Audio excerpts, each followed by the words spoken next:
Alors ce matin, nous avons l'honneur d'avoir avec nous un serviteur de Dieu. Et c'est un ami personnel, un collaborateur à moi. Nous avons évolué pendant longtemps dans le groupe Réveillons Nous. Alors, les gens ici qui ne connaissent pas le groupe Réveillons Nous, le groupe Réveillons Nous, c'est un groupe que nous évoluons ensemble en Haïti depuis 1984. De septembre l'année dernière, nous avons célébré ici les 40 ans du groupe. Alors, il y a beaucoup de membres du groupe qui sont ici. Et ensemble, nous prions ensemble à tous les dimanches soirs. Nous faisons des activités, des sorties ensemble. Et les membres du groupe Réveillons sont dans des différentes églises. C'est un groupe, ce n'est pas une église. Il y a une fois un pasteur que nous avions invité pour une séance qui avait vu le nombre de membres qui étaient dans un sous-sol pour un culte. Il pensait qu'on complotait pour commencer une église. Alors, le groupe Réveillons, ce n'est pas une église, c'est un groupe. Les membres sont dans différentes églises. Moi, je suis ici, Frère Chavannes, dans son église. Il y a d'autres membres dans d'autres églises. Alors, Frère Chavannes, je le connais nous sommes connus depuis, je crois, 1996, Frère Chavannes.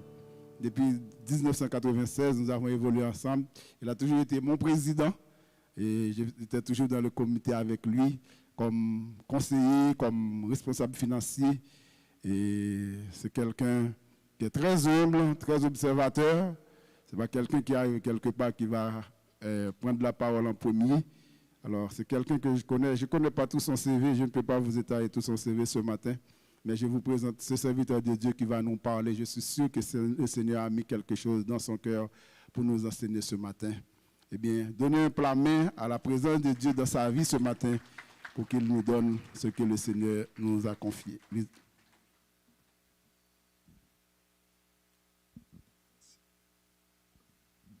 La paix de Dieu soit avec vous. Nous remercions le Seigneur pour sa grâce et nous voulons remercier le pasteur Augustin qui est quelqu'un de très ouvert, qui normalement est un grand ami du groupe Réveillons. Et nous le remercions. C'est le moment pour moi également de remercier les autres collaborateurs du révérend pasteur, notamment le frère Adonis Elinor. Comme il a dit, ça fait déjà beaucoup d'années que nous sommes ensemble. Et c'est quelqu'un qui, nous étions adolescents. Je précise adolescent parce que quand je dis ado pour sa femme, c'est ado, mais ce n'est pas Adonis. Donc, adolescents, nous étions membres du groupe Réveillons Nous ensemble, on a évolué. Et je dois vous dire sincèrement, sans embâche, c'est l'un des jeunes de ma génération. Alors quand je dis l'un des jeunes, j'étais jeune aussi avec lui, qui m'a vraiment, vraiment beaucoup impressionné par sa sagesse. Nous avons dirigé ensemble, jamais de chicane. Donc, s'il y a quelque chose qui ne va pas, il va lui dire avec beaucoup de classe. Donc, je dis toujours que pasteur Augustin a quelqu'un de très sage, de très humble à côté de lui, frère Elinor. Ce matin, nous allons partager le message de la parole de Dieu. Je suis accompagné de ma très chère épouse, pasteur Natacha Laura des Hommes, qui est avec moi, et mes deux filles, Monica et Shaina. Beaucoup de membres de l'église Beraka connaissent déjà cette famille parce que très souvent nous sommes ici. J'en profite également pour saluer quelqu'un qui a évolué également avec moi. Nous étions jeunes à l'église des Dieux de la rue du Centre, membres de la classe dont le feu Anatole Félix était moniteur et puis frère Robert Laguerre était deuxième moniteur. Le nom m'a échappé un moment, mais quand je suis arrivé ce matin, je l'ai remarqué, ça m'a fait vraiment beaucoup de plaisir. Donc, c'est bien. Voilà. Sans jalousie, pasteur Augustin, vous avez beaucoup de membres de l'Église des Dieux de la rue du Centre avec vous. Hein? Beaucoup de membres. Nous allons faire la lecture de la parole de Dieu pour la méditation de la parole à l'occasion de ce service organisé par les jeunes. Et je remercie chacun de vous qui accepte de m'écouter, notamment les jeunes qui sont à l'honneur ce matin. Lisons dans le psaume 1er, des 3 premiers versets.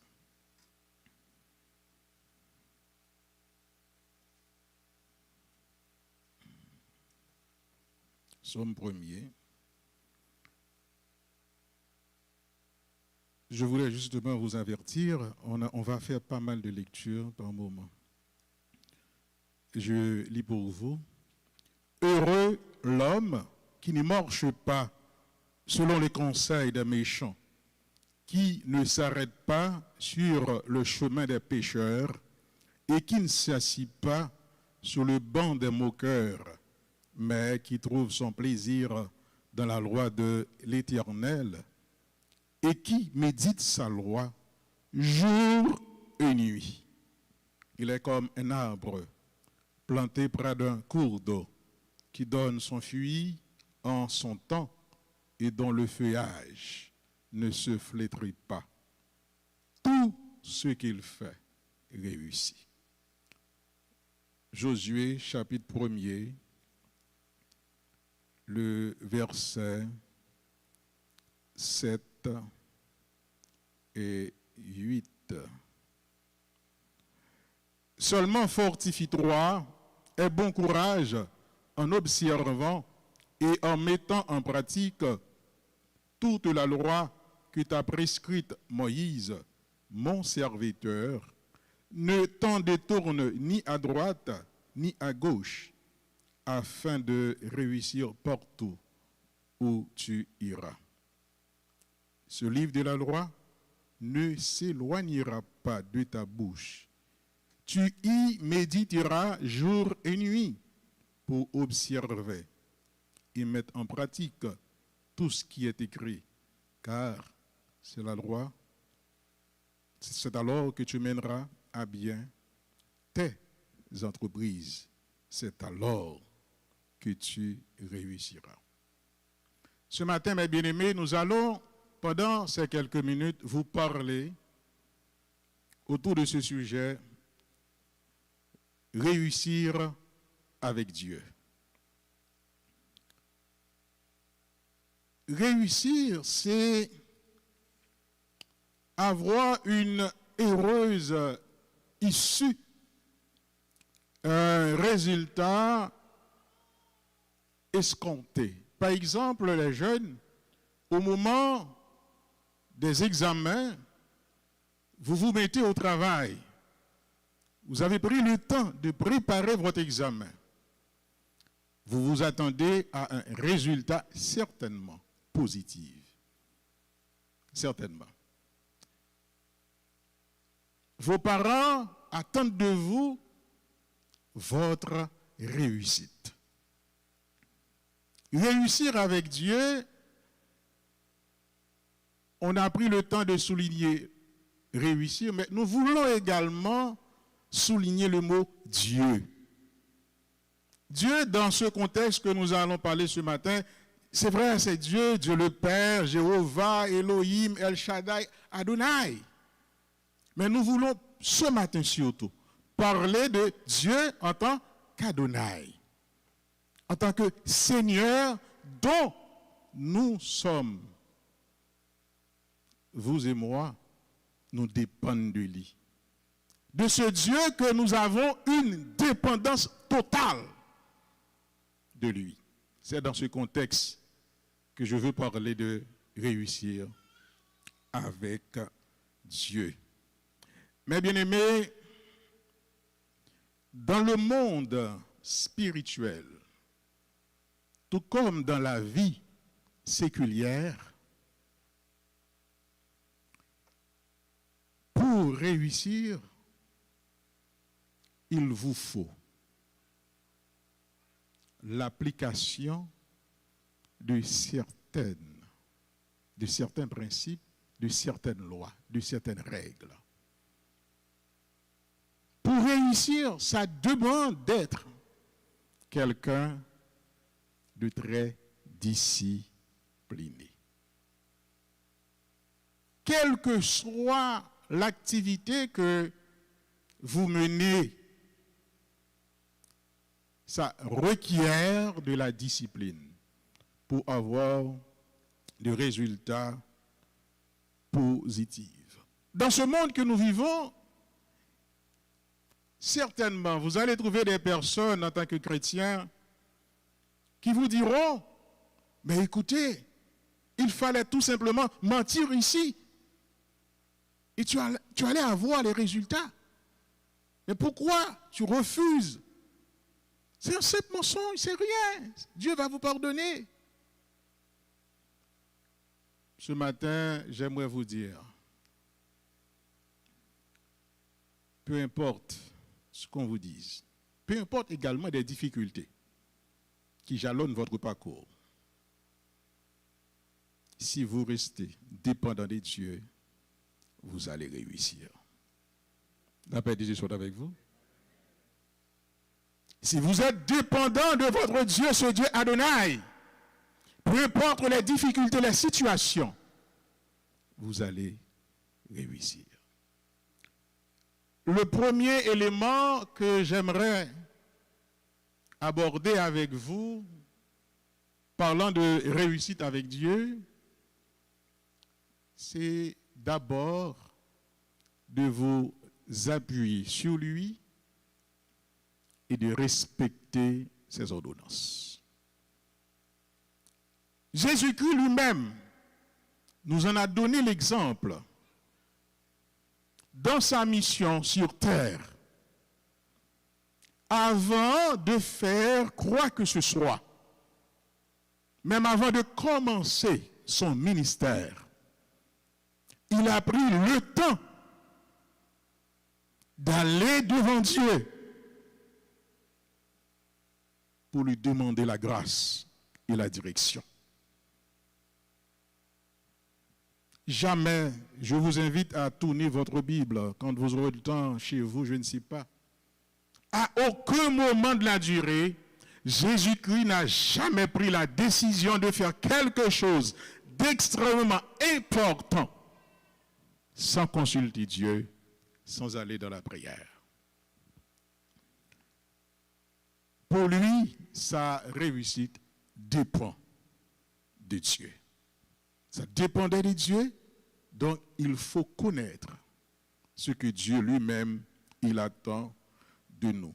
Dans le psaume premier que nous avons lu, l'auteur a pris le soin pour nous montrer, pour réussir, il y a un chemin, il y a des choses à observer, il y a des principes à respecter. Heureux l'homme qui ne marche pas comment? Selon le conseil des méchants. Qui n'est? Sur la voie des... Évite le péché. Évite de prendre des conseils des personnes qui n'ont pas de crainte pour Dieu. Il va vous induire en erreur. En bon créole, on dit so gain, c'est so bail. Ce qui est normal. Et Josué, dans Josué 1er, le verset 7 à 8, c'est quelqu'un, quand il a pris le soin de dire ça,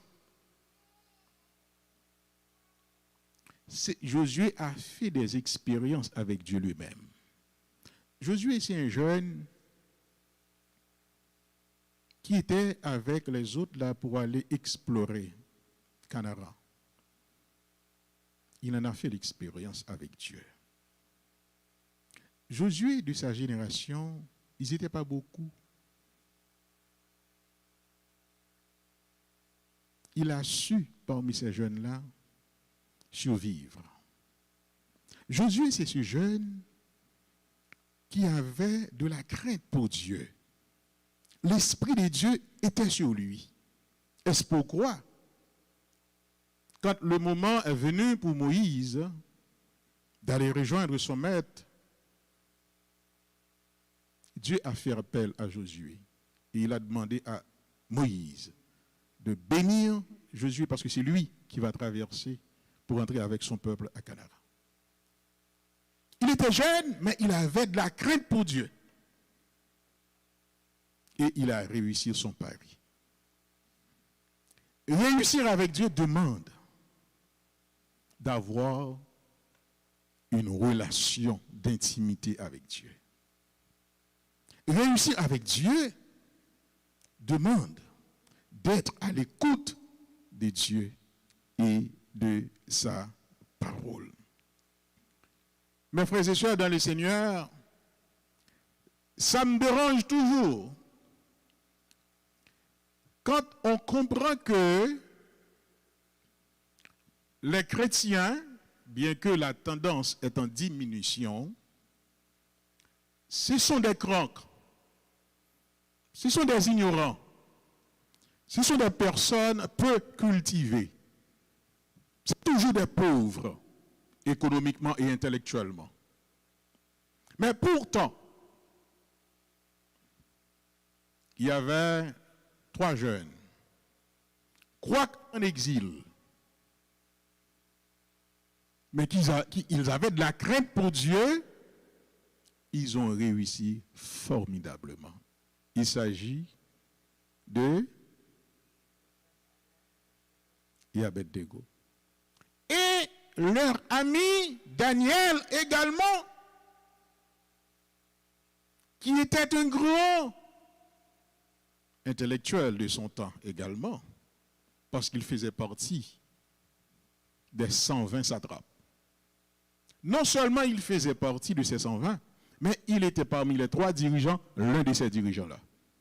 Quoique en exil, mais il gardait, il observait l'ordonnance, la loi de Dieu, sa relation, son intimité avec Dieu, et Dieu a fait chemin avec lui. Juste pour vous dire ce matin, vous également jeunes, certes, vous êtes filles d'immigrants, fils d'immigrants. Mais n'empêche que, si vous gardez votre relation avec Dieu, si vous vous appuyez sur Dieu, Dieu peut vous élever en dignité au Canada. La paix de Dieu soit avec vous. Dieu peut faire de vous des citoyens de référence, des personnes exemplaires dans cette société. Rien n'est impossible. C'est ce qui est écrit en arrière de moi.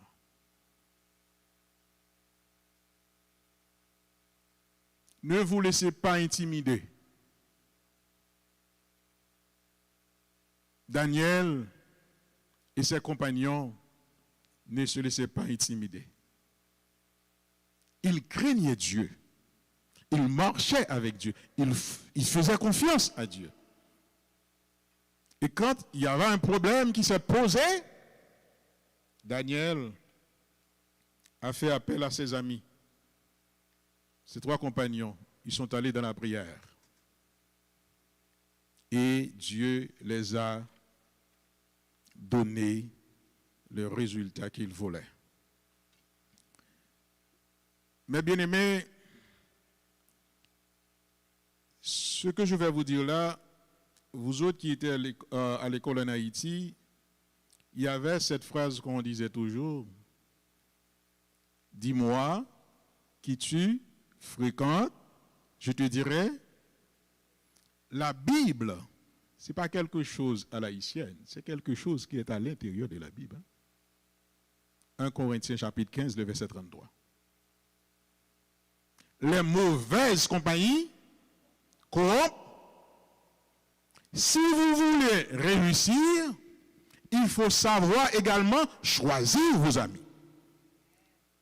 Votre entourage, à l'école, à l'université, au cégep, c'est qui est votre ami? Ou bien qui sont vos amis? C'est fondamental, pourquoi? Parce que c'est votre environnement. Quand vous traversez une situation, la tendance c'est que vous allez vous référer à ces personnes-là. Mais s'il n'est pas un bon exemple, qu'est-ce qu'il va vous conseiller? Il faut savoir choisir vos amis. Sinon, ils vont vous induire normalement en erreur. C'est fondamental. Je dis toujours à mes filles, Shaina, elle est plus ouverte. Elle aime avoir des amis, mais Monica, non. Donc, c'est comme si j'ai deux extrêmes à gérer. Ma femme, elle-même, elle parle le français élevé pour parler de extraverti, introverti. De ces deux filles-là. Shaina aime les amis. Moi, j'aime pas ça. Oui, Chaïou, tu peux avoir des amis, mais pas trop d'amis. Monica, dis-moi, tu as combien d'amis à l'école? Moi, je n'ai aucun ami à l'école. Comment ça? Tu dois avoir quelqu'un. Mais non, papy, j'aime pas leur tempérament, ils sont ci, ils sont ça. Oui, je comprends. Personne n'est parfait. Tu dois avoir quelqu'un comme ami pour partager, même en récréation. Maintenant, la précaution que tu dois prendre, c'est d'essayer de regarder cet enfant-là, quelle est son attitude. Est-ce que c'est un enfant qui a un objectif pour sa vie? Si l'enfant a un objectif pour sa vie, tu vois que ce n'est pas quelqu'un qui parle de mauvaises choses, mais tu peux quand même lier d'amitié avec cette personne-là. Pourquoi il est important de prendre toutes ces précautions? Imagine un instant. Vous sortez de l'école, on est en train de parler, on marche dans les rues comme ça. Il est votre ami, mais vous ne savez pas de qui d'autre il est ami. Quelle autre fréquentation que cet enfant a. En Haïti, on ne parle pas d'arrimage. Dans gros mois, la police a fait un arrimage. Et puis, mais vous-même, vous avez dit ça. Ou tout là. Après, on va questionner chaque personne séparément pour voir si vous êtes coupable ou non, mais tu as été déjà arrêté. Il faut savoir choisir ses amis. Réussir avec Dieu, mes amis, mes frères et sœurs dans le Seigneur, ça demande de consulter Dieu dans tout. Vous voulez aller au cégep, aller à l'université, rentrer dans la prière. Demande à vos parents de vous aider. Non seulement de vous conseiller, mais de prier pour vous. Pourquoi? Aujourd'hui, ça se peut que c'est telle profession qui est en vogue. C'est telle profession qui est bien rémunérée. Mais vous avez une destinée. Qui sait dans 15 ans, dans 20 ans, comment sera cette profession-là? Dieu seul sait. Maintenant, si vous vous amusez seulement à regarder avec votre œil, sans faire participer la foi, l'esprit de Dieu dans ce choix, vous risquez gros. Vous risquez gros. Aujourd'hui, c'est bien. Cette profession, c'est l'idéal, ça donne. Mais vous n'êtes pas quelqu'un de simple. Vous avez une destinée. Ça se peut que je fais choix de cette profession-là. Mais l'ennemi également, il peut arranger des choses pour me trouver dans cette profession-là et me dévier de la voie de Dieu. La paix de Dieu soit avec vous. La paix de Dieu soit avec vous. La paix de Dieu soit avec vous. Satan, il perçoit également des choses. Il n'a pas le contrôle total sur ta vie parce que Dieu est là pour vous. Mais Satan également vous connaît.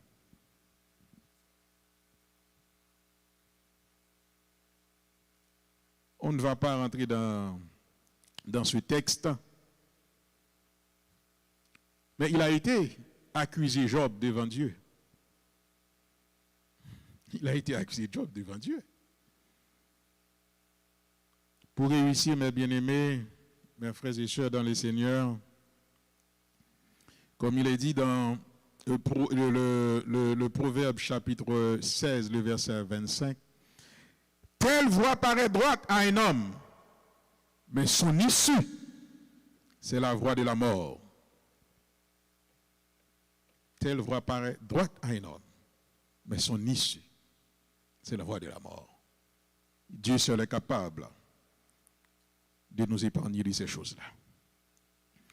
Pour réussir avec Dieu, il ne faut pas être un paresseux. Oui, pas comprendre nous dire c'est serviteur bon Dieu, c'est serviteur bon Dieu va faire toute bagaille. Non, et pour chita sous bloc glace ou pas le travail, ou pas caler bête ou pas étudier. Et pour comprendre, bon, c'est servant bon Dieu, c'est serviteur bon Dieu, m'a réussi. Qui compte ça? Dieu lui-même a pris le soin de nous dire. C'est à la sueur de... Il a pris le soin. Et il nous a donné également l'exemple de la création de l'univers. Il a travaillé pendant combien de jours? Dans cette là, il repose le 11 jours. Mais il fait 6 jours de travail. C'est le temps de votre jeunesse, le temps dont vous avez beaucoup d'énergie pour étudier, pour travailler, il faut en profiter. Vous avez une vision, mais pour l'atteindre, ça demande également des sacrifices. Ça demande également de travailler très dur. Ça demande également de se consacrer à Dieu.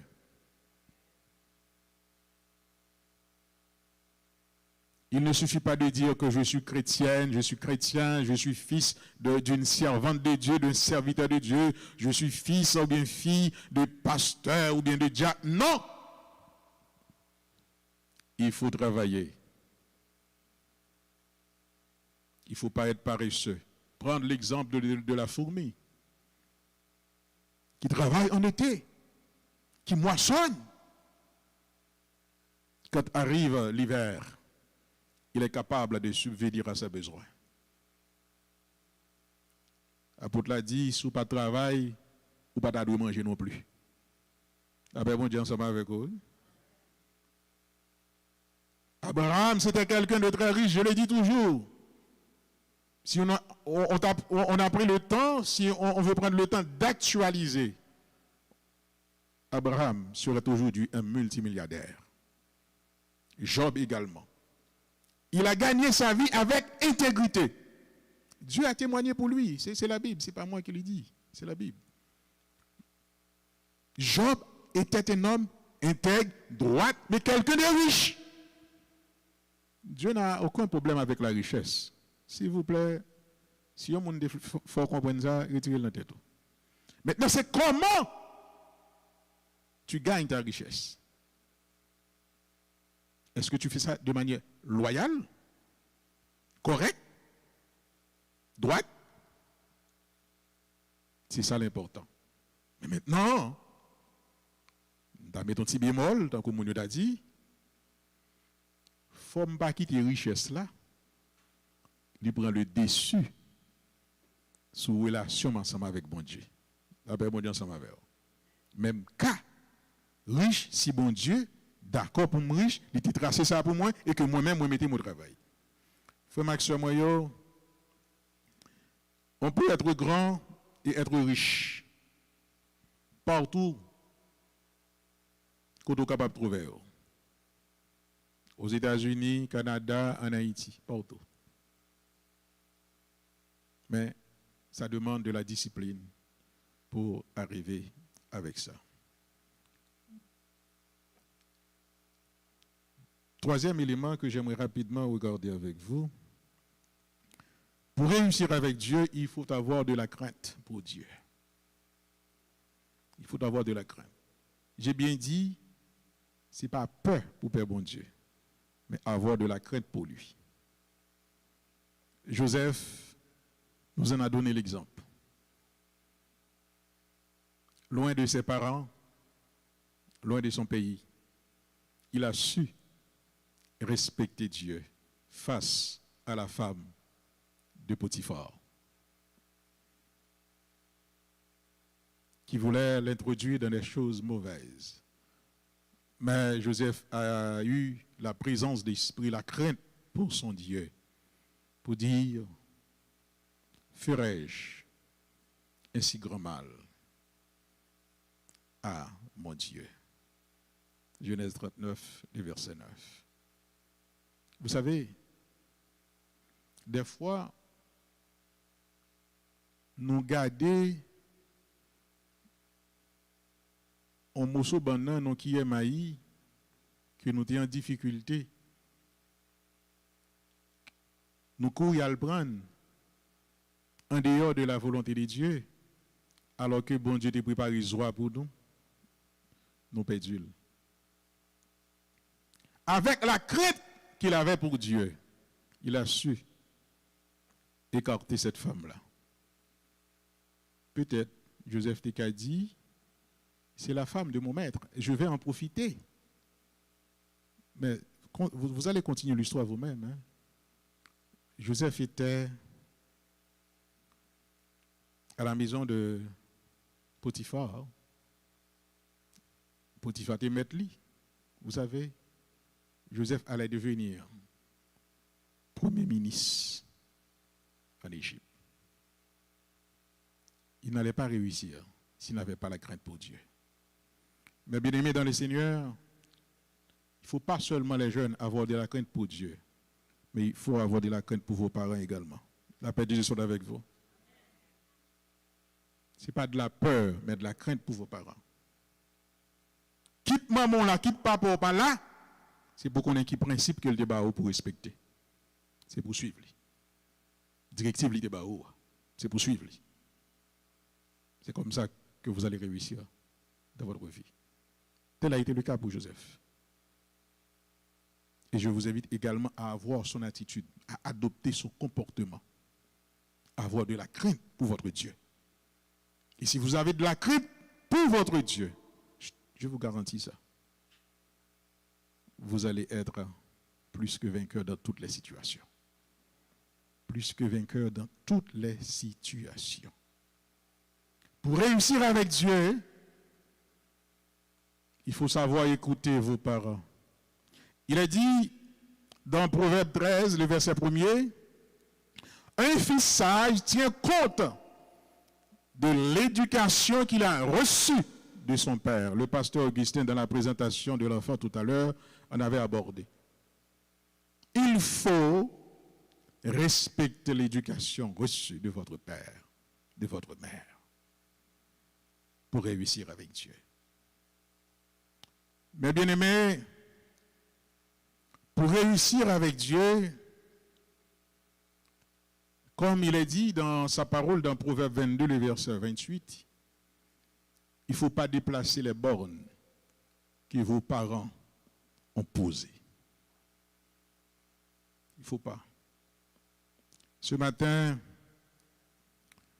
j'aimerais vous dire, vous autres parents, vous avez une responsabilité. Il faut prendre le temps de corriger vos enfants.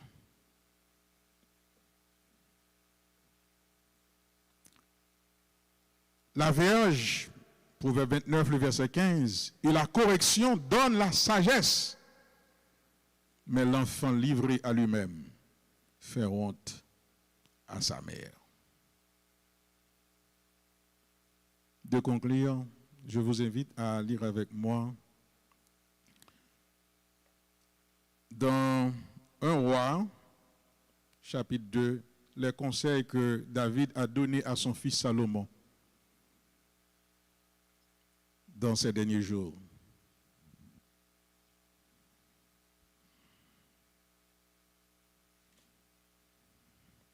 David approchait de sa fin, il donna ses ordres à son fils Salomon en disant, « Moi je m'en vais, où va tout ce qui est terrestre, sois fort et sois un homme.